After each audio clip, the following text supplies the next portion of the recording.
1008 पार्श्वनाथ भगवान की जय जय जय। श्रवण संस्कृति के उन्नायक प्रातः स्मरणीय आचार्य भगवंत विद्यासागर जी महामुनि राज की जय जय जय जय। बोलिए गुणायतन प्रणेता शंका समाधान व भावना योग प्रवर्तक तरुणाई के प्रखर वक्ता पूज्य मुनिवर श्री प्रमाण सागर जी महाराज की जय जय जय। मुनिवर श्री अरहय सागर जी महाराज की जय जय जय। प्रिय बंधुओं, तीर्थराज सम्मेद शिखर की तलहटी गुणायतन परिसर में आयोजित देश के सर्वाधिक लोकप्रिय कार्यक्रम शंका समाधान में यहां उपस्थित एवं देश विदेश से जुड़े हुए उन सभी श्रद्धालुओं का जो कि पारस चैनल के माध्यम से इस कार्यक्रम का सीधा प्रसारण देख सुन व आनंद ले रहे हैं, उन सभी का मैं गुणायतन श्री सेवायतन परिवार की ओर से हार्दिक हार्दिक अभिनंदन करता हूं। बंधुओं, यह कार्यक्रम प्रारंभ हो उसके पूर्व अपन चलते हैं उन गुरु चरणों में जिन्होंने शंकाओं की नदी में बह रहे असंख्य भव्य जीवों को समाधान की नौका लेकर के तारा है। ऐसे पूज्य गुरुदेव के चरणों में अपन नमोस्तु निवेदित करने के लिए चलते हैं। वो स्वामी नमोस्तु नमोस्तु नमोस्तु। बंधु, आपको विदित ही है कि एक ऐसा आयतन है गुणायतन जहां पर कि वो कल्पना साकार होने जा रही गुरुवर की, जिस कल्पना के लिए वो कहते ना कि पोथियों की बातों को आप पलों में जानने के लिए अगर आएंगे कहीं तो वो स्थान होगा गुणायतन। उस गुणायतन का कार्य बड़ी तीव्र गति से चल रहा है बंधुओं,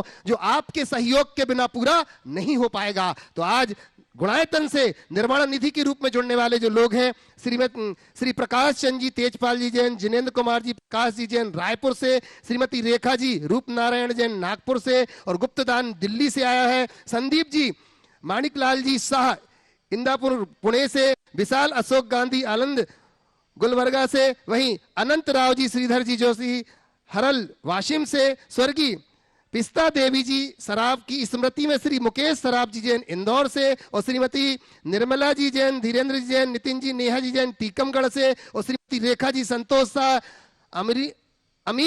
अमीर जी संतोष जी साहब पुणे से। बंधु, यहाँ पर जो लोग उपस्थित हो वो अपने स्थान से खड़े होकर के पूज्य श्री को वंदन करके आशीर्वाद ले लेंगे और जोरदार ताली बजा करके हम इनका अभिनंदन करते हैं। ये सभी हमारे गुणायतन से निर्वाण निधि के रूप में जुड़े हुए हैं बंधुओं। वहीं जो निर्वाण सारथी के रूप में जुड़े हुए हैं हमारे गुणायतन से, मैं उन्हें बड़े सम्मान के साथ बुलाता हूं यहाँ पर और उनका अभिनंदन करता है हमारा गुणायतन श्री सेवायतन परिवार। मैं सम्मान करने के लिए एनएल जैन साहब से निवेदन करता हूं, डॉक्टर साहब से निवेदन करता हूं प्रथम जी से कृपया वहां पर पहुंचेंगे हमारे बीच में जिन्होंने निर्वाण सारथी के रूप में जुड़ने का भाव बनाया है। ऐसे श्रीमती सरला जी धर्मपत्नी स्वर्गीय राजेंद्र कुमार जी काशीपुर निवासी मुरादाबाद से यहाँ पर उपस्थित हैं, निवेदन करता हूं कि वो आए।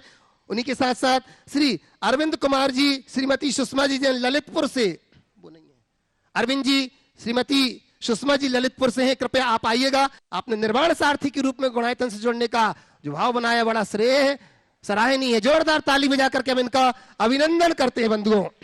चलिए, जब तक कि अरविंद कुमार जी यहाँ पर सरला जी पहुंच रहे हैं, लीजिए बंधुओं जो सूत्रधार के रूप में है नहीं है, श्रीमती सरला जी धर्मपत्नी राजेंद्र कुमार जी मुरादाबाद वाले यहां पर उपस्थित हो तो निवेदन है कि वो ऊपर आ जाएं। चलिए, जो सूत्रधार के रूप में गुणायतन से जुड़े हैं बंधुओं, ऐसे श्रीमती रीटा जी अमरीश सेठ, श्रीमती प्रज्ञा वसंत लाल जी देसाई मुंबई से हमारे बीच में यहां पर उपस्थित हैं। मैं निवेदन करता हूं कि मंच के ऊपर आए, गुणायतन परिवार उनका अभिनंदन करता है। और श्रीमती मंजू जी जैन धर्मपत्नी स्वर्गीय प्रशांत जी जैन, अंश जैन, कुमारी अवनी जैन फिरोजाबाद से यहां पर उपस्थित है। मैं निवेदन करता हूं ये परिवार आए और हमारा गुणायतन परिवार इनका भी अभिनंदन करता है। जोरदार तालियां बजा करके बंधुओं हम इनको बहुत बहुत बहुत बहुत साधुवाद धन्यवाद देते हैं। बंधुओं, मैं निवेदन कर रहा हूं, हमारे बीच में एक ऐसा शख्स यहां पर विराजमान है जो गुरु चरणों में सदैव जिनका ध्यान रहता है, ऐसे अभय जी जैन टी जबलपुर से हमारे बीच में। मैं निवेदन कर रहा हूं जो गुणायतन के ट्रस्टी हैं, आए, हमारा गुणायतन परिवार इनका अभिनंदन करता है। मैं एनएल जैन साहब से निवेदन करूंगा, हमारे प्रशासक भी यहां पर आ चुके हैं, सिद्धार्थ जी आइएगा, कृपया मंच के निकट आप यहां आए, सपत्नी पहुंचे, पूरा परिवार जिनका अभिनंदन कर रहा है हमारा गुणायतन परिवार। जोरदार तालियां बजा करके हम इनका अभिनंदन करते हैं बंधुओं। मैं निवेदन करता हूं हमारे बीच में जबलपुर से ही नीलू भाभी जी यहां पर हैं जो कि अत्यंत विदुषी हैं। मैं निवेदन कर रहा हूं कि आप भी कृपया मंच के निकट आए और अभिनंदन करता है। मैं मनोज जी से भी निवेदन करता हूं कि आप यहां पर आइएगा, अभिनंदन कर रहा है गुणायतन परिवार आपका भी।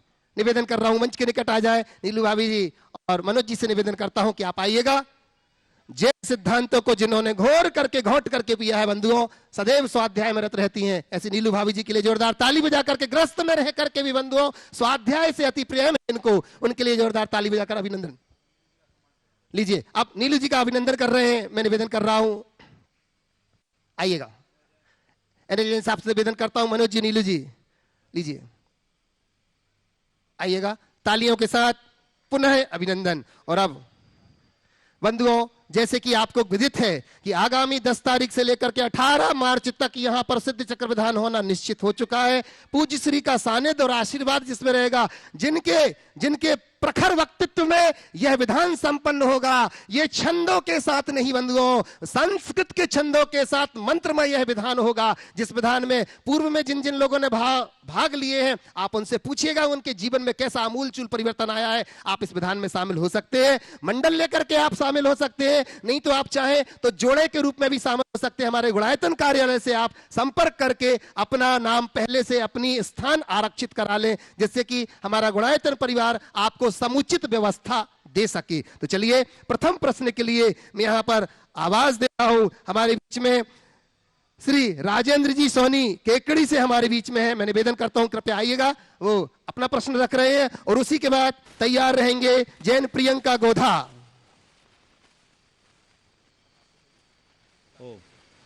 ओम जल्दी आइए। ओम आप ओम प्रियंका जी अगर यहां उपस्थित हैं तो पहुंचे, आप एक लीजिएगा।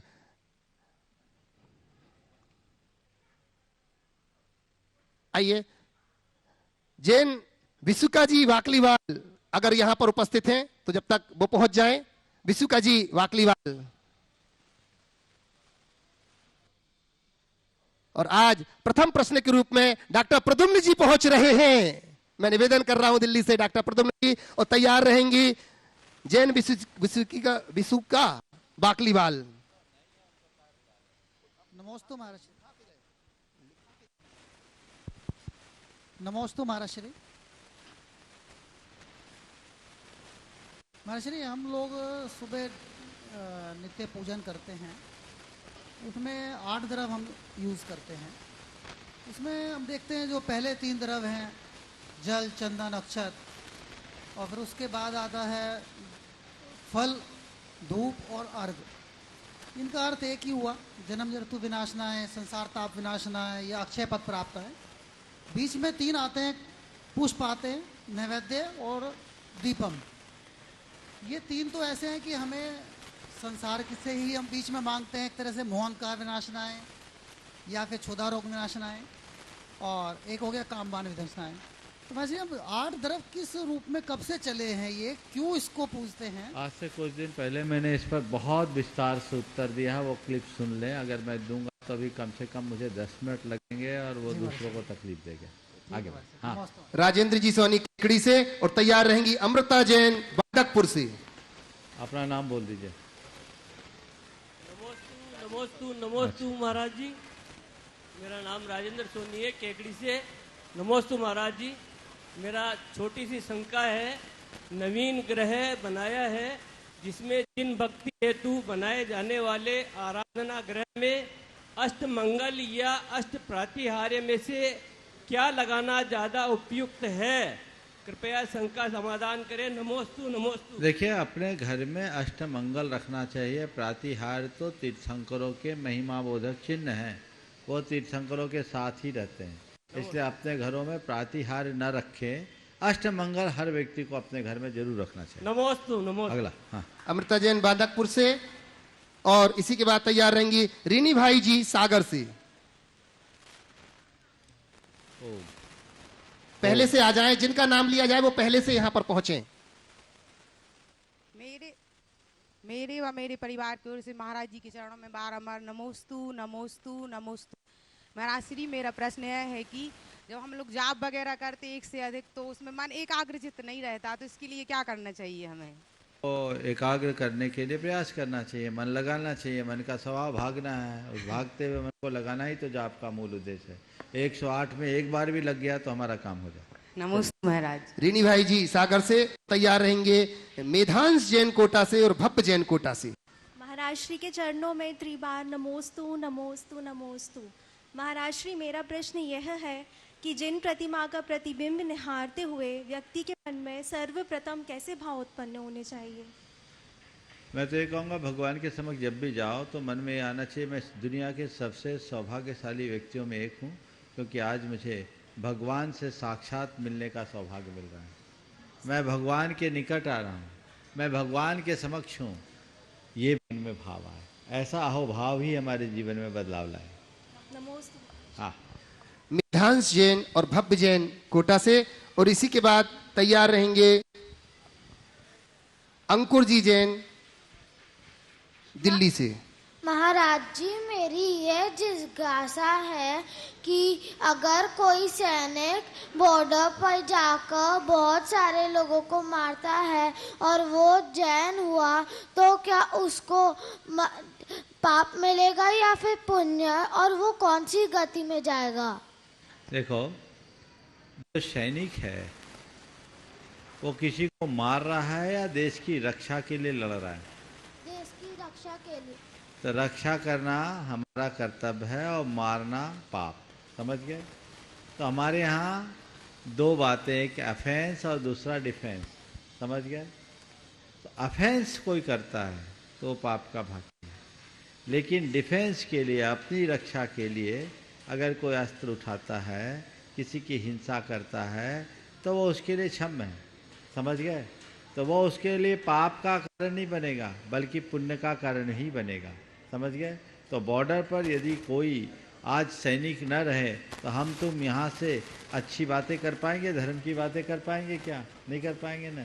तो जितने सैनिक बॉर्डर पर हैं, उन सब सैनिकों के लिए इस देश में जितने भी लोग त्याग तप कर रहे हैं ना, उनके तप का एक हिस्सा उनके खाते में जाएगा। समझ गए? तो ये पुण्य ही होगा, पाप नहीं। चलो भव्य जी, और इसके बाद तैयार रहेंगे अंकुर जैन सूरजमल बिहार दिल्ली। नमोस्तु महाराज जी, मेरी ये जिज्ञासा है कि अगर एक व्यक्ति आधी जिंदगी पाप में बिताता है और आधी जिंदगी पुण्य में बिताता है, तो कौन सी गति में जाएगा? बहुत अच्छा सवाल। आधी जिंदगी पाप में बिताता है और आधी पुण्य में बिताता है, तो कौन सी गति में जाएगा?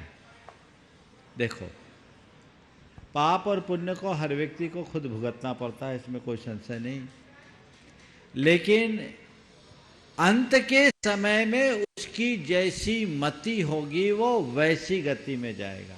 समझ गया? तो मरते समय उसके जैसे भाव हो। अपने यहाँ एक बहुत बड़ा पुराना कहावत है, अंत मता सो गता, यानी अंत में जैसी मति हो जाती है वैसी गति हो जाती है। समझ गए? तो उसके अनुरूप उसका पाप पुण्य फलेगा। पहुंचिए गति अंत में जैसी अंकुर जैन, और इसी के बाद तैयार रहेंगे अमृता लोहिया ललितपुर से। नमोस्तु नमोस्तु नमोस्तु महाराज जी। महाराज जी, मेरा प्रश्न है कि सर्वश्रेष्ठ दान क्या है? जैसे आहार दान है, इनमें सर्वश्रेष्ठ दान क्या है? देखो, दान अपने आप में श्रेष्ठ है। अब सर्वश्रेष्ठ मैं बता दूं तो तुम उसी में लगोगे, तुम लोग बनिया लोग हो, बाकी सब छोड़ दो। तो मैं सर्वश्रेष्ठ की परिभाषा नहीं बताना चाहता। समझ गया? दान एक श्रेष्ठ कर्म है, और जब मौका मिल जाए, जैसा प्रसंग हो जाए, वैसा दान कर लो। लौकिक और पारमार्थिक दो दृष्टियों से दान किया जाता है। पारमार्थिक क्षेत्र में दान के 7 स्थान हैं।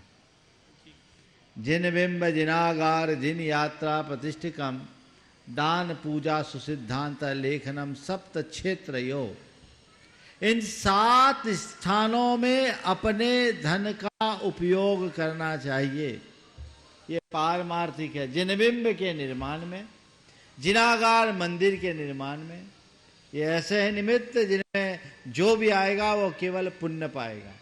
जिन यात्रा तीर्थ यात्राओं के लिए, प्रतिष्ठिकम पंचकल्याणक आदि की प्रतिष्ठा के लिए, दान अर्थात चतुर्विध संघ को आहार औषधि उपकरण आवास दान देना, या दीन दुखियों के लिए पीड़ित मानवता की सेवा के लिए करुणा दान देना, भगवान की पूजा विधान आदि प्रभावना परक कार्यों में अपना दान देना, और सिद्धांत लेखनम अर्थात शास्त्र के प्रकाशन में अपने द्रव्य का खर्च करना, ये 7 स्थानों में दान देना है। तो ये पारमार्थिक क्षेत्र है, पर कुछ जगह हमें मानवीय भावना से भरकर दान करना होता है। तो जहाँ जैसा जो प्रसंग आ जाए तदनुरूप हमें दान के कार्य में संलग्न होना चाहिए। नमोस्तु महाराज जी, नमोस्तु नमोस्तु। अमृता जी लोहिया ललितपुर से, और इसी के बाद तैयार रहेंगे दिनेश सुषमा जैन करनाल। मेरे आराध्य गुरुदेव के पावन चरणों में लोहिया परिवार ललितपुर की तरफ से कोटिशा नमोस्तु नमोस्तु नमोस्तु गुरुदेव। मेरी बहन दीप्ति जैन भोपाल की शंका मेरे द्वारा आपके समक्ष समाधान हेतु निवेदित है। गुरुदेव, उनकी शंका है कि उनको नियमित रत्न जड़ित जनालयों के दर्शन होते हैं, परंतु ऐसा कभी भी संयोग नहीं हो पाता है कि वो किसी भी तीर्थ यात्रा के लिए निमित्त बन पाए। तो वो ये जानना चाहती हैं गुरुदेव कि इन स्वप्नों का क्या प्रतिफल है, और ऐसे कौन से कर्म उदय में आ जाते हैं कि अनुकूलता होती है भी उनके जो कार्यक्रम बनते हैं तीर्थ यात्राओं के वो कैंसिल हो जाते हैं। देखिए, रत्न जनित जिन प्रतिमाओं के दर्शन होना महान पुण्य का कारण है, और ये इस बात का द्योतक है कि ऐसे व्यक्ति के जीवन में कुछ लाभ होना। हालांकि जो सपने नियमित दिखते हैं उन सपनों का अर्थ प्रायः कुछ नहीं होता। महाराज जी, उनको अधिकांश ऐसा होता है कि आते रहते हैं तो सुबह के टाइम, जो सोते सपने टाइम। नियमित आते रहे उनका कोई अर्थ नहीं होता। उन्हीं सपनों का अर्थ होता है जो यदा कदा आते हैं। फिर भी आते हैं तो ऐसे सपने दिखना लाभ का द्योतक है, और वो सपनों में दर्शन कर रहे हैं, साक्षात दर्शन नहीं कर पा रही हैं, इसका तात्पर्य उनका अंतराय प्रबल है। तो अपने अंतराय के शमन के लिए वो सतत उद्यमशील रहे, और जब तक नहीं कर सके तो दूसरों को करने के लिए प्रोत्साहित करे और करने वालों की अनुमोदना करे। महाराज जी, उन्होंने अभी गुणायतन के लिए भी अपना सहयोग भेजा है। बहुत बहुत आशीर्वाद। चलिए दिनेश सुषमा जी करनाल से, और इसी के बाद तैयार रहेंगे फोटू चाची कर्रापुर से। नमोस्तु गुरुवर। गुरुवर, मेरा प्रश्न ये है कि रोने से ना दर्द खत्म होता है और ना दर्द का कारण खत्म होता है, पर भी दिल को सुकून मिलता है, ऐसा क्यों? रोने से न दर्द खत्म होता न दर्द का कारण, लेकिन दिल को सुकून होता है। इसलिए कि हम जब रो लेते हैं तो हमारे अंदर एक भावनात्मक बदलाव आता है। हालांकि आंसू के कारणों को अभी तक वैज्ञानिक भी नहीं बता पाए, लेकिन निश्चित अंदर कुछ न कुछ भावनात्मक बदलाव होता है, उस भावनात्मक बदलाव के कारण मन हल्का हो जाता है, ऐसा समझना चाहिए। नमस्ते गुरुवर। फोटू चाची रूबी जैन कर्रापुर से, और उसी के बाद तैयार रहेंगे सुरेंद्र कुमार जी जैन गांधीनगर से। नमोस्तु भगवान, मेरा मेरे परिवार की ओर से एवं संसार के समस्त प्राणियों की ओर से आपके चरणों में अनंतानंत बार नमोस्तु भगवान, नमोस्तु नमोस्तु। भगवान, जीव अगर कोई शुभ अशुभ कार्य करता है तो उसको केवल पुण्य पाप की प्राप्ति होती है। ये सब मोक्ष मार्ग में सहायक नहीं है, तो मोक्ष फल कैसे प्राप्त होगा? हे गुरुदेव, मेरी जिज्ञासा का समाधान कीजिए। देखिए, शुभ अशुभ कार्य करता है, बिल्कुल सही है, उससे पुण्य पाप का बंध होता है। आपका ये कहना भी ठीक है, और ये मोक्ष मार्ग में सहाय नहीं है तो क्या करें? सब करना छोड़ना बंद करके हाथ पे हाथ धर के बैठ जाओ। बोलो, इसमें मन तो लगना चाहिए, आदमी तो मैं तो बता रहा होनी चाहिए। तो शुभ भी नहीं करना, अशुभ भी नहीं करना, तभी मोक्ष मार्ग होगा तुम्हारे कहे अनुसार। जब हम करना धरना छोड़ेंगे तो फिर मन लगे नहीं तो उसका अशुभ हो गया, तो और गड्ढे में गया। बात समझ रहे हो? इसलिए इस बात की गहराई में उतरो।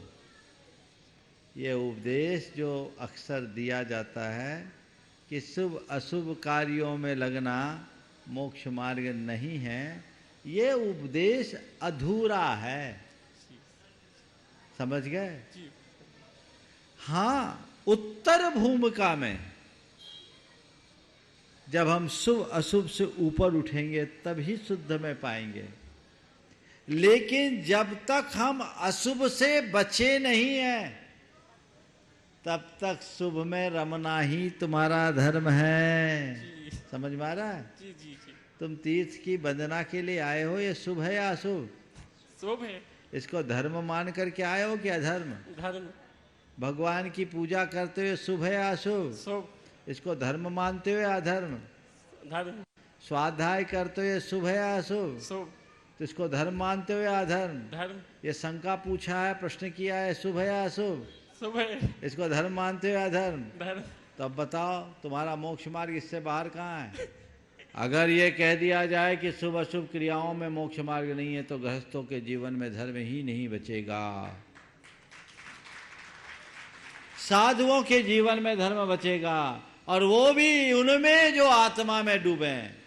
अभी मैं जो प्रवचन दे रहा हूँ शुभ है या अशुभ? शुभ। ये धर्म है कि अधर्म? धर्म।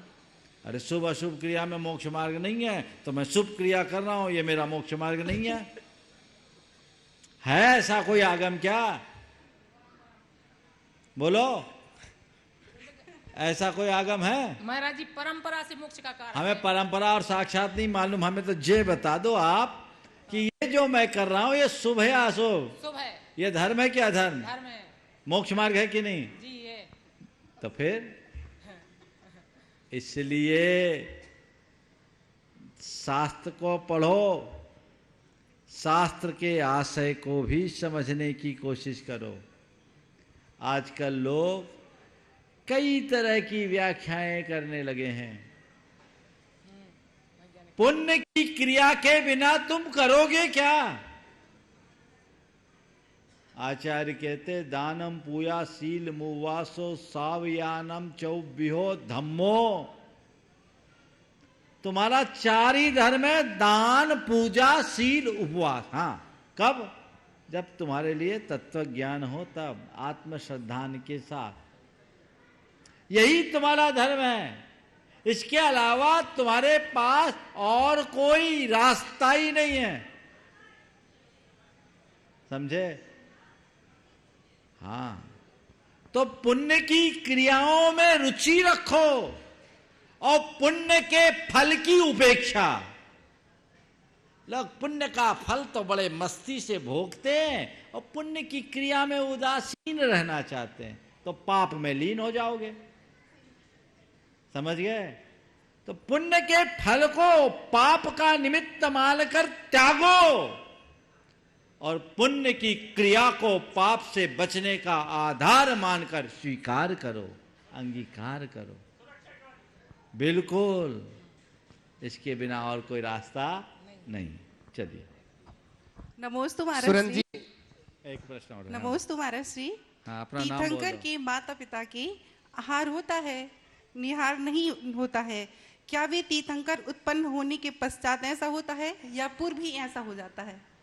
देखिए, तीर्थंकरों के माता पिता को आहार होता है, निहार का निषेध है तीर्थंकरों के। हाँ है।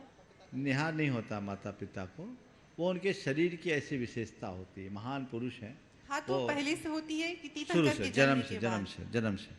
नमोस्तु महाराज श्री। लीजिएगा। सुरेंद्र कुमार जी गांधीनगर, और इसी के बाद तैयार रहेंगी मीना जैन गड़ाकोटा। मुनिद्वय के चरणों में मेरा और मेरे परिवार की ओर से कोट से नमन। महाराज जी, मेरे 2 प्रश्न हैं। क्या तीर्थंकर प्रकृति की सत्ता वाले जीव उपशम श्रेणी चढ़ते हैं? हाँ, बोलो।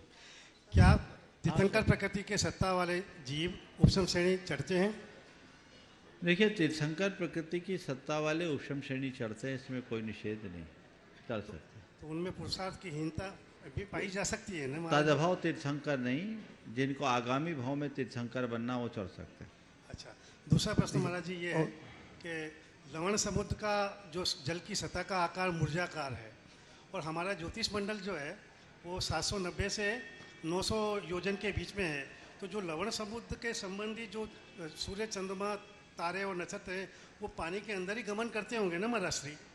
पानी के अंदर नहीं, लवण समुद्र तो भूतल पर है, धरातल पर। उससे 790 योजन ऊपर ज्योतिष मंडल है महाराज श्री। लेकिन उसका मूर्जाकार आकार जो है 11,000 और 16,000 की ऊंचाई वो है। धरातल से नीचे, ऊपर मत लेना। ऊपर नहीं नहीं, चलिए मीना जैन गढ़ाकोटा से, और निवेदन करूंगा मनीष जी गंगवाल कोलकाता से।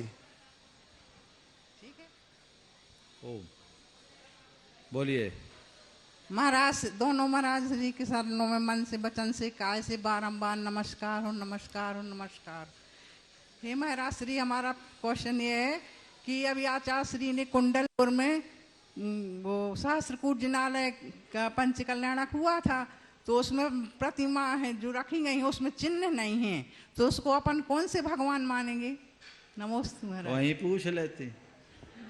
अरहत प्रतिमा, अरहत या सिद्ध की प्रतिमा बिना चिन्ह के। चलिए मनीष जी गंगवाल कोलकाता से आ रहे जब। हाँ बोलिए। मेरा प्रश्न यह है कि आजकल की युवा पीढ़ी मोबाइल का इतना ज़्यादा उपयोग करने लगी है कि मंदिर में जिनवाणी की जगह मोबाइल में तीर्थंकर ऐप करके पूजा स्तुति वगैरह पढ़ते हैं। आप भी खुद मोबाइल में देख के सवाल कर रही हैं, अब क्या उत्तर दो? शुरुआत अपने से करो। आपका बंद होता है मतलब मंदिर देखो में? नहीं, अगर आप मोबाइल को एक मोबाइल की तरह लेकर करते हैं तो वहाँ साधना होगी, लेकिन अगर इसे जिनवानी का डिजिटल फॉर्म मानकर उसकी उतनी विनय करते हैं तो कोई दोष नहीं। चलिए। नमस्ते।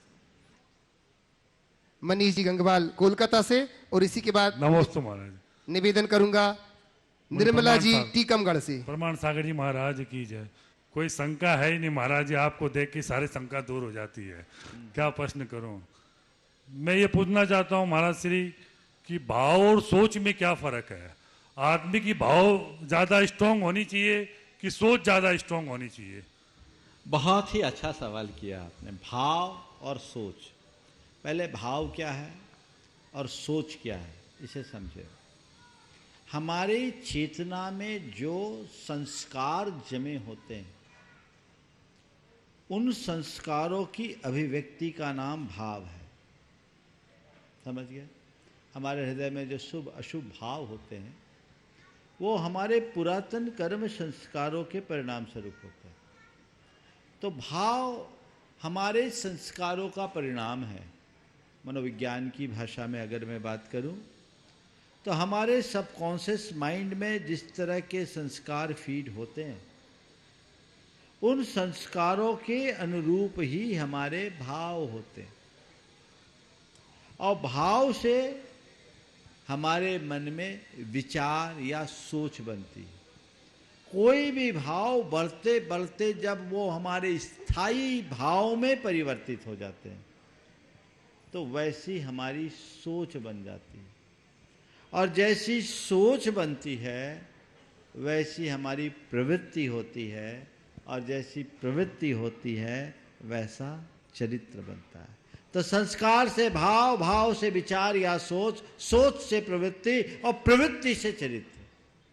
अब आपने पूछा भाव सुधारना चाहिए या सोच, तो बोलूँगा सोच को तभी बदल पाओगे जब भाव सुधारोगे। भाव से ही सोच सुधरेगा। भाव बदल जाए, सब बदल जाए। जैसे एक उदाहरण देता हूं। तुम्हारे मन में किसी व्यक्ति के प्रति कोई द्वेष आया, तुम उसके बारे में तुम सोचो कि इस आदमी ने मेरा साथ बहुत गलत किया और मैं इसको आज सबक सिखाऊंगा। एक तुम्हारे मन में ये विचार आया और तुमने ये सोचना भी शुरू कर दिया इसके साथ साथ कि उसको मैं कैसे सबक सिखाऊं। आए तो यही थे कि आज तो भिड़ जाऊंगा और मिल जाएगा तो उसको एकदम ठिकाने लगा दूंगा। ये विचार संतति तुम्हारी चल रही थी।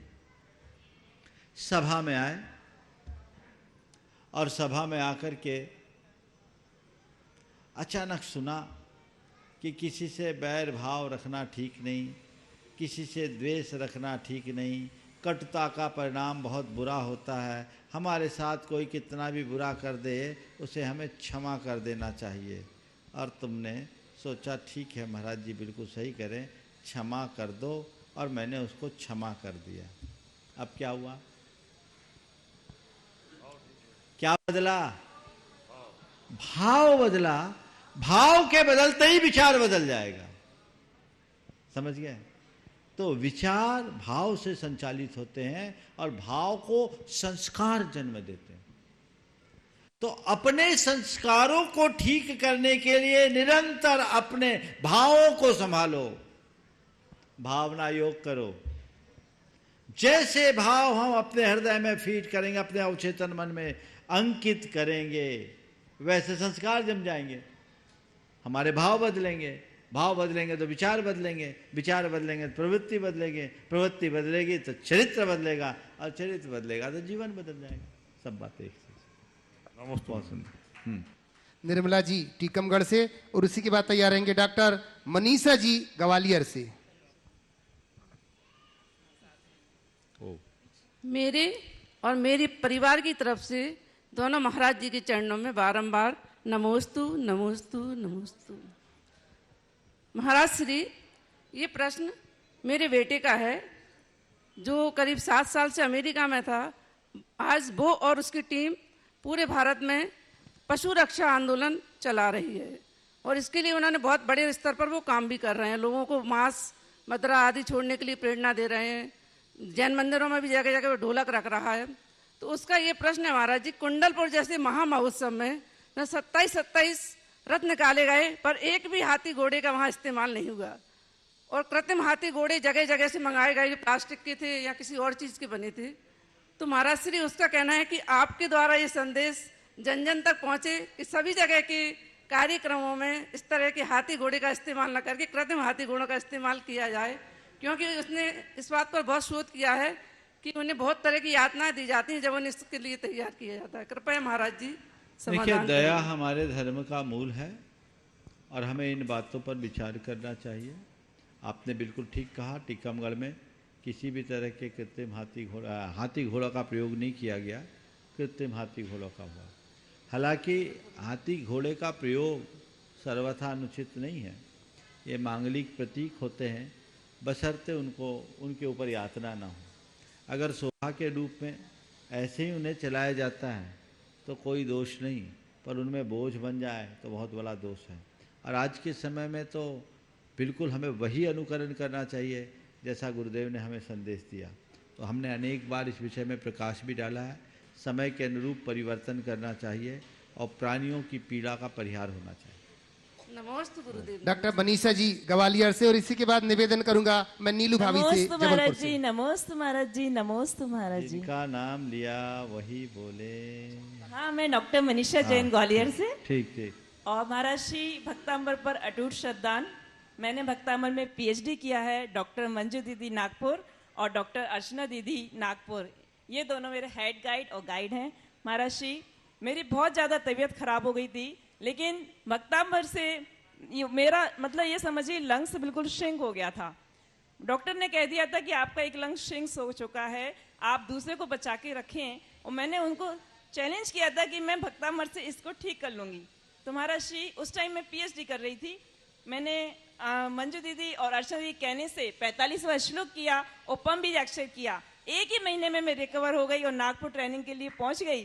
महाराज श्री, तब से इतना अटूट श्रद्धान हो गया भक्तांबर पे, तो मैंने ठान लिया मैं PhD कंप्लीट करके रहूंगी और बहुत सारे लोगों को करवाऊंगी। प्रश्न पूछिए। तो आज ही 5 लोगों को PhD दी गई है हम लोगों के सानिध्य में। महाराज श्री, आपका आशीर्वाद चाहिए। और प्रश्न ये है कि महाराज जी, मंत्र थेरेपी में हमारा बहुत विश्वास है, क्योंकि हम इसके कई अनुभव ले चुके हैं। बड़ी माताओं को, बहनों को, सबको समझाने में हमें कोई आपत्ति नहीं होती, कोई दिक्कत नहीं होती, क्योंकि वो इसको समझती हैं और वो भी इसके अनुभव ले चुकी हैं। लेकिन छोटे छोटे बच्चे वो इस मंत्र थेरेपी को नहीं मानते। वो कहते हैं मम्मी क्या होता है इन मंत्र को पढ़ने से, आप क्या करते हो, या कैसे पॉसिबल है। तो हम बच्चों को कैसे समझाएं, नवयुवक को कैसे समझाएं, हम अपने मैं समझ गया। लंबी प्रवचन मत दो, संक्षेप में भी काम हो सकता है। पहले भी बोला था आपको हमने। चलो ठीक है। देखिए, भक्तांबर का अचिंत्य प्रभाव है, इसमें किसी भी प्रकार का संशय नहीं है और हर कोई इसका अनुभव करता है, जानता है।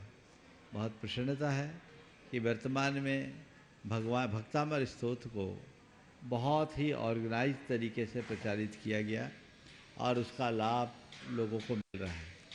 आपने न केवल भक्तामर से लाभ लिया, अपितु उस पर PhD भी की। मैं इसलिए आपको और जिन्होंने आपको निर्देशन दिया है उन सबको आशीर्वाद देता हूँ। आपने पूछा है मंत्र थेरेपी पर बच्चों का श्रद्धान कैसे जोड़े। आज का युग साइंस का युग है और साइंस भी मंत्रों के प्रभाव को पूरी तरह स्वीकार करता है। तो हम वैज्ञानिक तरीके से मंत्र विज्ञान पर प्रकाश डालें, और जब हम मंत्र विज्ञान पर प्रकाश डालेंगे तो वो चीज़ें उन्हें अपने आप समझ में आएगी। बच्चे हर बात को पारंपरिक रूप से स्वीकारने में थोड़ा सा संकोच करते हैं। उन्हें यदि हम लॉजिकल और साइंटिफिक वे में समझाएं तो उनके लिए सुग्राह्य होता है।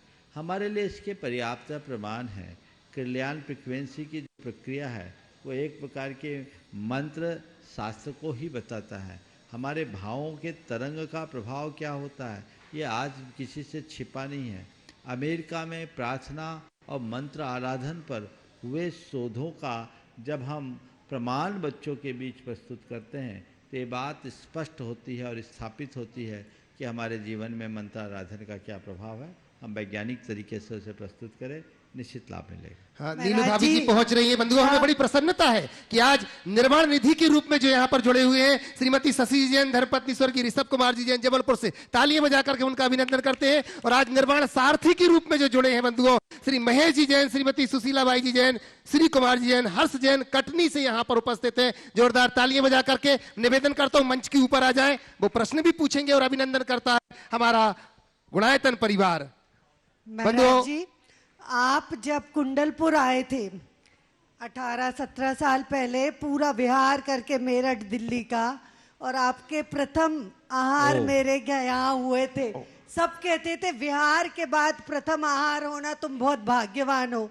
तो ऐसा कुछ है क्या जो प्रथम आहार विहार के आपके चरण मेरे चौके में पड़े बहुत थे? बढ़िया, बहुत बढ़िया। भाग्यवान तो आप होंगी और भाग्यवान हो जाती जब आहार लेना शुरू हो जाता।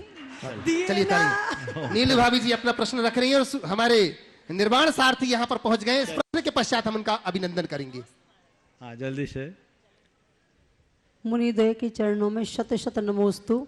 हे गुरुवर, मेरा प्रश्न यह है कि आत्मसम्मान आत्मगौरव जीव की गाढ़ी कमाई है, तो महाराज जी, और सम्मान से रहित व्यक्ति शव के समान है, तो हमें अपने आत्मगौरव को और आत्मरक्षा, शेष लोग पहुंचे अपने स्थान पर, हमें अपने आत्मगौरव और आत्मसम्मान की रक्षा किस तरह करनी चाहिए, और हम व्रतियों का सुख समृद्ध राष्ट्र के प्रति क्या कर्तव्य होना चाहिए गुरुवर? नमोस्तु। देखिए, आत्मगौरव और आत्मसम्मान की रक्षा करने के लिए कुछ करने की जरूरत नहीं है। अपनी गरिमा का एहसास करते हुए अपनी चर्या और क्रिया में दृढ़ रहने की जरूरत है। आत्मगौरव और आत्मसम्मान क्या है? प्रायः लोग इसमें चूक जाते हैं। हम औरों से अपेक्षा रखते हैं अपने आत्मगौरव की, औरों से अपेक्षा रखते हैं आत्मसम्मान की। नहीं, मेरा कोई सम्मान नहीं करता तो ये मेरा अपमान नहीं है। मुझे कोई मान नहीं देता तो ये मेरे गरिमा का खंडन नहीं है। मेरा अपमान तब है जब कोई मुझे लांछित करे, कोई मुझे अपमानित करे। तो मुझे चाहिए कि कोई मुझे अपमानित ना करे, ऐसा मैं ध्यान रखूं, और वो मेरी सावधानी होगी। समझ गए? तो हमारा आत्मगौरव भी सुरक्षित होगा, आत्मसम्मान भी सुरक्षित होगा। मेरी गरिमा मेरे हाथ में है, गौरव गैरों के हाथ में नहीं। यदि मैं खुद से अपनी गरिमा को खोऊंगा तो मेरा सम्मान खो जाएगा, और मैं अपनी गरिमा को खुद मेंटेन करूंगा तो मुझे कोई कुछ नहीं कर सकता। राष्ट्र के प्रति हम व्रतियों का क्या कर्तव्य? व्रतियों का राष्ट्र के प्रति कर्तव्य, व्रती अगर व्रती जीवन जीते हैं तो मैं तो कहता हूँ राष्ट्र की क्या, पूरे पर्यावरण की सुरक्षा में सहायक बनते, खुद व्रती बने और औरों को व्रती बनने के रास्ते में प्रेरित करें, तो लोगों को बुराई और व्यसन से बचाना राष्ट्र की एक बड़ी सेवा। नमोस्तु महाराज। मैं निवेदन कर रहा हूं महेश जी जैन, श्रीमती सुशीला बाई जी जैन, श्री कुमार जी जैन, हर्ष जैन, जो कि निर्माण सारथी के रूप में जुड़े हैं, और इनका अभिनंदन करने के लिए मैं निवेदन करता हूं हमारे संयुक्त महामंत्री सुनील जी अजमेरा यहां पर उपस्थित हैं, और हमारे सुभाष जी सीईओ गुणायतन यहां पर उपस्थित हैं। इनका पहले अभिनंदन करेंगे और ये अपना प्रश्न भी रख रहे हैं। साथ ही साथ बंधु मैं निवेदन कर रहा हूं हमारे बीच में विमल चंद जी काला, राजकुमार जी काला, अरुण जी काला, इंदर, जो निर्माण सारथी के रूप में जुड़े हैं, अगर यहां उपस्थित है तो मैं निवेदन करता हूं कृपया आए, इनके अभिनंदन के साथ आप अपना प्रश्न रखेंगे। नमोस्तु महाराज श्री। शेष लोग, बाकी लोग पहुंचिए अपने स्थान पर। भाभी जी, डॉक्टर साहब आप पहुंचिएगा, आपका प्रश्न हो चुका है, आप पहुंचिए अपने। शेष लोग, सभी लोग पहुंचे, आ जाएं, नीचे आ जाएं। हम बुला लेंगे। चलिए प्रश्न रखिएगा, और महेश जी के प्रश्न के बाद श्रीमती शशि जैन धर्मपत्नी ऋषभ जी अपना प्रश्न रखेंगी, वो तैयार रहेंगे यहाँ पर, जो निर्माण निधि के रूप में जुड़े हुए हैं। नमोस्तु महाराज श्री, मैं कटनी से हूँ। मेरा प्रश्न यह है कि मैं अध्यापन कार्य करते हुए जैन धर्म के सिद्धांतों को संक्षिप्त रूप में किस प्रकार अपनाऊं, कृपया समाधान कीजिए। एक बार फिर से बोलो। मेरा प्रश्न ये है कि मैं अध्यापन कार्य करते हुए जैन धर्म के सिद्धांतों को संक्षिप्त रूप से कैसे अपनाऊं, कृपया समाधान कीजिए। अध्यापन कराते हुए जैन धर्म के सिद्धांतों को कैसे अपनाऊं? सबसे पहले जैन आचार और विचार को अपने जीवन में प्रतिष्ठापित करो, और जिन्हें तुम पढ़ा रहे हो उनको एथिक्स और वैल्यू के नाम पर जैन धर्म के मूलभूत सिद्धांतों को बताओ। जीवन में अहिंसा का क्या स्थान है, करुणा का क्या स्थान है, सत्य और प्रेम का क्या स्थान है, जीवन में संयम और सदाचार का क्या स्थान है, लोगों को व्यसन मुक्त जीवन जीने की प्रेरणा हम दें तो जैन धर्म की बहुत बड़ी प्रभावना तुम जैसे अध्यापकों से हो सकती है। मैं विमल जी काला निवेदन करता हूँ, कृपया यहाँ पर उपस्थित हैं, इंदौर से जो निर्माण सारथी के रूप में जुड़े हैं। मैं सुनील जी अजमेरा जी से निवेदन करता हूँ, कृपया इनका अभिनंदन करेंगे। आप प्रश्न रख रहे हैं जब तक। नमोस्तु महाराज जी, नमोस्तु महाराज। महाराज जी, मैं अपने भाव खराब करना नहीं चाहती, पर भाव खराब क्यों हो जाती हैं? ये संस्कार बस हो जाते हैं। चलो, क्या ये नरक का कारण है? नरक नहीं है, लेकिन नरक बन जाएगा जीवन में, इसलिए बचो। लीजिए, मैं काला जी से निवेदन करता हूं, और इनका अभिनंदन करने के लिए मैं निवेदन कर रहा हूं हमारे गुणायतन के कोषाध्यक्ष एनएल जैन साहब। सुनील जी यहां पर उपस्थित है, कृपया संयुक्त मंत्री सुनील जी अजमेरा अभिनंदन कर रहे हैं काला जी का। और इसी के बाद प्रश्न के लिए मैं सुनील जी से ही निवेदन करूंगा, अजमेरा जी से, कि वो अपना प्रश्न रखेंगे। और उसके पहले काला जी अपना प्रश्न रख रहे हैं, सम्मान के साथ ही प्रश्न रखेंगे अपना। लीजिए लीजिए, प्रश्न रख रहे हैं विमल चंद जी काला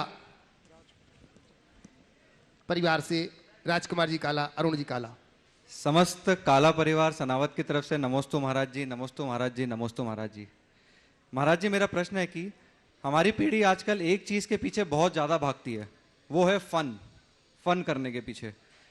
तो महाराज जी, हम क्षणिक खुशियों के लिए या फन के लिए कुछ भी कर लेते हैं, हम बहुत जल्दी बोर भी हो जाते हैं।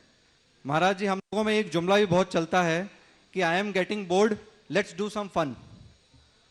तो महाराज जी, हम ऐसा क्या करें कि हमारी दृष्टि क्षणिक सुखों की जगह थोड़ा लंबा चलने वाला आनंद की तरफ हो जाए, और ऐसी कौन सी ऊंचे काम है जिसे करने से लंबा आनंद प्राप्त होता है?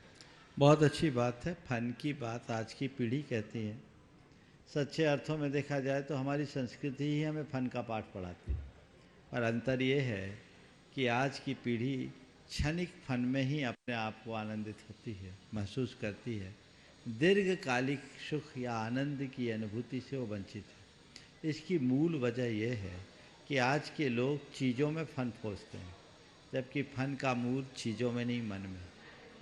आज फन के नाम पर लोग मन को बहलाते हैं, पर संत कहते हैं जीवन का रस मन को बहलाने में नहीं है, जीवन का रस मन को बदलने में है। अपने मन को बदलने की कला अपनाओ, आध्यात्मिक दृष्टि अपनाओ, अपनी इच्छाओं को मोड़ो और आत्मसंतुष्टि अपने भीतर जगाओ, तो जो आनंदानुभूति होगी वो अलग होगी।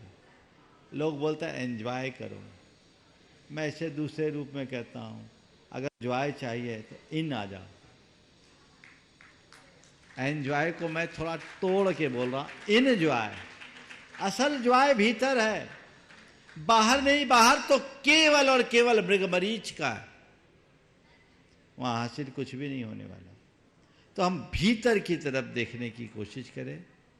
जब तक मनुष्य के मन में चीजों के प्रति आकर्षण होगा, उसके जीवन में ऐसा ही भटकाव बना रहेगा। लेकिन अगर अंदर की तरफ झांकेगा तो उसकी दृष्टि ही बदल जाएगी। समझ गए? तो फन है क्या, उसके मूल तत्व को समझो, और जो उसे समझ लेता है वो धन्य होता है। नमस्ते महाराज। सुनील जी अजमेरा, संयुक्त महामंत्री गुणायतन। एक मिनट, राजकुमार जी और बोलेंगे, बोलिए। पूज्य प्रमाण सागर जी महाराज के चरणों में नमोस्तु, पूज्य आरा सागर जी महाराज के चरणों में नमोस्तु निवेदन करके, महाराज मेरा प्रश्न ये है, तीर्थराज समेत शिखर की सभी टोंकों पर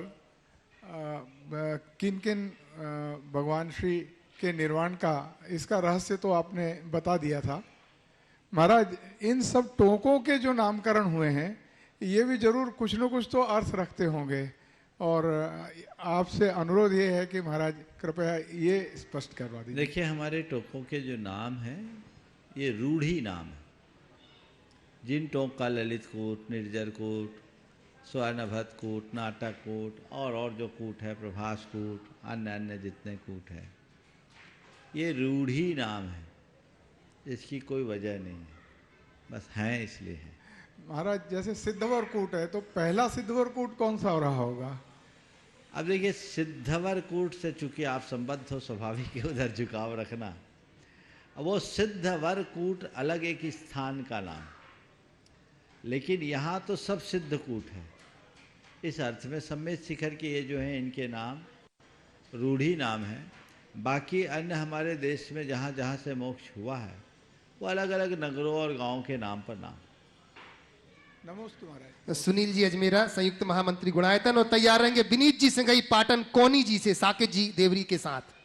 दय मुनिराजों के चरणों में दिगंबर जैन पंचायत हजारीबाग की ओर से सादर नमोस्तु नमोस्तु नमोस्तु। महाराज जी, हमारे पास और हमारे और बहुत सहयोगियों के पास बार बार लोगों का ये भाव आ रहा है कि प्रमाण सागर जी और हर सागर जी के सानिध्य में एक बार परिक्रमा और पर्वत वंदना का एक कार्यक्रम बने का। कोविड काल में अभी तक आपके साथ किसी ने कोई वंदना नहीं की है। सारे जगह से लोगों का ये भाव आ रहा है, महाराज जी 8-10 दिन पहले इसकी घोषणा करें, ताकि हम लोग अपना समय निकाल के पहुंच पाए और आपके साथ वंदना का लाभ ले सकें। देखिए, चूँकि बात सही है, इस वर्ष परिक्रमा एक भी बार नहीं हो पाई। एक तो कोविड का दौर था, बीच में मैंने दिसंबर माह में सोचा था, लेकिन पता लगा बहुत घास फूस है, रास्ता साफ नहीं है, रास्ता प्रासुक नहीं है। और फिर जनवरी में पूरा कोविड का दौर हो गया, ऐसा कुछ काम नहीं हो पाया। फरवरी में व्यस्तताएं दूसरी हो गई। पता लगाइए, अगर रास्ता साफ और प्रासुक हो तो अष्टानिका के पहले एक परिक्रमा का कार्यक्रम बन जाएगा। जल्दी रिपोर्ट दीजिए। कल परसों तक आप जितनी जल्दी रिपोर्ट देंगे, उतनी जल्दी यहाँ से परिक्रमा की तिथि सुनिश्चित होगी। लोगों की भावना है, और परिक्रमा भी होगी और अनुकूलता अनुसार वंदना भी होगी, उसका लाभ लें। कल दोपहर तक इसकी जानकारी मिल जाएगी। नमस्ते। विनीत जी सिंघई, साकेत जी देवरी और पाटन कौनी जी से। और इसी के बाद मैं निवेदन करूंगा श्रीमान शरद जी जैन सिडनी ऑस्ट्रेलिया से, जो कि हमारे शिरोमणि संरक्षक हैं गुणायतन के, वो तैयार रहेंगे। महाराज जी, मेरा और मेरे परिवार का, कौनी कमेटी का और सकल जैन समाज पाटन का आपको सादर नमोस्तु नमोस्तु नमोस्तु। महाराज जी, मेरा प्रश्न ये है कि हमारे नगर में मंदिर का जीर्णोद्धार चल रहा है, और हम मंदिर में दान देते हैं और अन्यत्र दूसरी जगह भी जाते हैं। तो मेरा प्रश्न ये है कि हमारी प्राथमिकता अपने मंदिर में दान देने की रहनी चाहिए या दूसरे क्षेत्र में, क्योंकि हमारे यहाँ देने वाले सीमित लोग हैं और दूसरे क्षेत्र में बहुत से लोग हैं। देखिए, जहाँ जैसी आवश्यकता अपने यहाँ है वहाँ देनी ही चाहिए, और अगर वहाँ उसके अलावा और कहीं ज़रूरत पड़े और अपने पास सरप्लस है तो दो।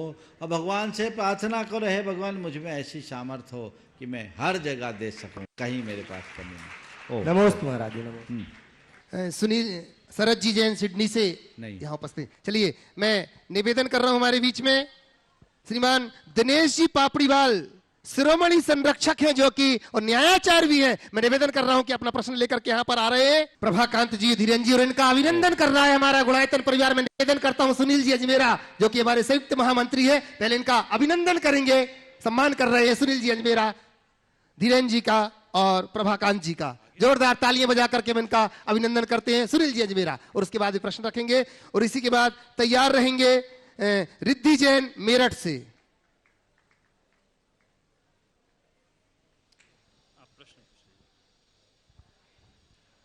महाराज श्री, मेरा प्रणाम स्वीकार हो। जैसा कि आप जानते ही हैं, मैं शिक्षा के क्षेत्र से जुड़ा हूं, तो एक कौतूहल मुझ में आया कि एक प्रश्न पूछूं जिसके माध्यम से सभी लोग लाभान्वित हो सकें।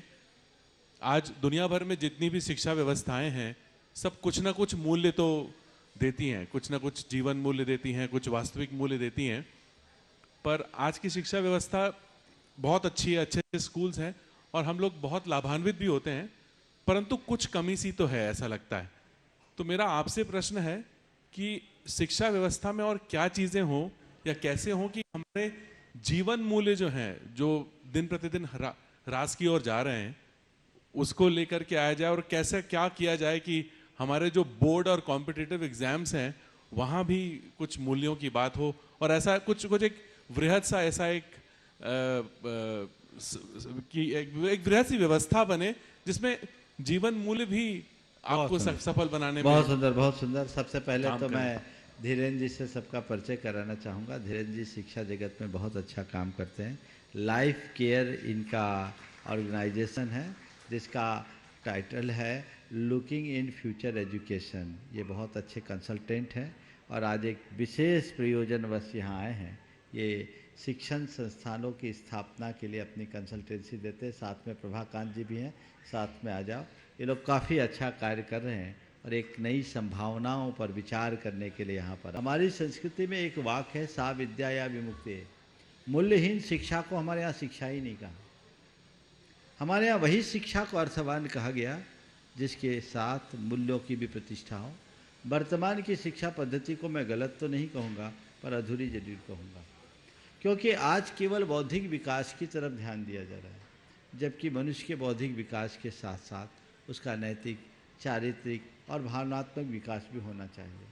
वर्तमान शिक्षा में इसका अभाव दिखता है। इसलिए जब शिक्षा ही अधूरी होगी तो संपूर्ण व्यक्तित्व का निर्माण कैसे होगा। ऐसा कुछ पुट होना चाहिए शिक्षा में जिसमें व्यक्ति को संपूर्ण शिक्षा मिले, ताकि संपूर्ण व्यक्तित्व का निर्माण हो सके।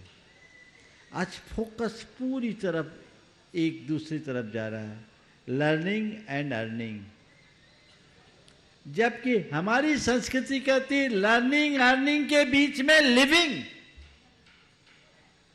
लिविंग क्यों छूट रहा है? मूलभूत जीवन मूल्यों की जब हम उपेक्षा करेंगे तो इसके परिणाम भयानक होंगे। संकेतों में मैं इतना ही कह रहा हूं कि शिक्षा के क्षेत्र में हमारा जो पुराना मॉड्यूल था, अगर भारत की मूलभूत शिक्षा की अवधारणा को आत्मसात किया जाए तो मैं आज भी दावे से कहता हूं पूरे विश्व में एक बहुत बड़ी क्रांति आ सकती। पर वर्तमान में कुछ ऐसा हो चुका है कि अब तो पूरा बोन मैरो बदलना पड़ेगा। इसे बदल पाना एक बहुत बड़ी चुनौती है। बहुत सारे उपाय भी किए गए, नई शिक्षा नीति भी लागू हुई है, लेकिन हम उसी तरफ जा रहे हैं। अब इनमें जितना बड़ा बदलाव संभव है यदि हम कर देते हैं तो हमारे जीवन के लिए एक बड़ी उपलब्धि होती है।